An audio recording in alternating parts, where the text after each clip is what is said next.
새로운 사회적 대화기구 구성을 논의하는 노사정 대표자 회의가 열렸습니다.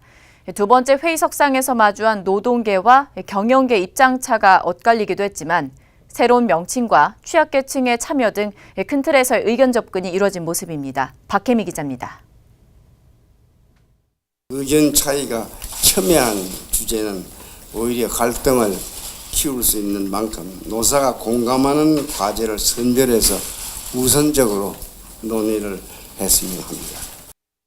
적어도 50일 정도 시한을 정해놓고 이 대표자회의를 마무리하자는 그런 제안을 했었습니다. 4월 국회에서 법 개정이 되지 않으면은 앞으로 무한정 늘어질 수가 있다. 노사정 대표자들이 두 번째 회의석상에 마주 앉았습니다. 회의에 앞서 모두 발언해서 노사는 각각 다른 입장차에 답답함을 밝혔지만 결국 의견을 좁혔습니다. 새로운 사회적 대화기구의 명칭은 경제사회노동위원회가 될 가능성이 높습니다. 특히 청년이나 여성, 비정규직 등으로 의결권 있는 참여 주체를 확대하는 안건에 노동계뿐만 아니라 경영계도 의견을 함께했습니다.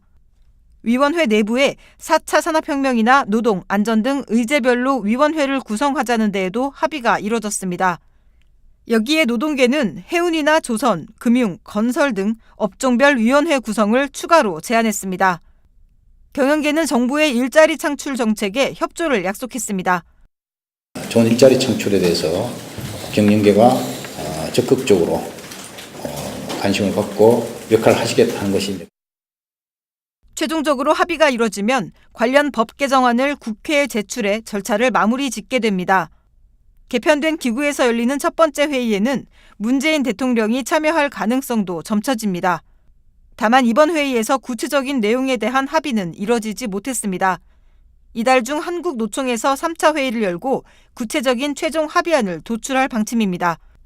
노동기본권 등 노사의 입장차가 큰 안건도 차기 회의에서 다루기로 했습니다. 정부는 시간을 두고 상황을 검토해가며 충분한 논의를 하자고 당부했습니다. 이해 대변에 취약한 비조직 단체들의 목소리를 다양하게 듣고 정책에 반영해야 한다는 대통령 말씀도 있고 시대적 과제를 함께 풀어갈 사회적 대화기구가 어렵게 재개된 만큼 노사 간의 양보와 타협 그리고 정부 측의 중재 역할에 기대가 모아지고 있습니다. 아시아경제TV 박희미입니다.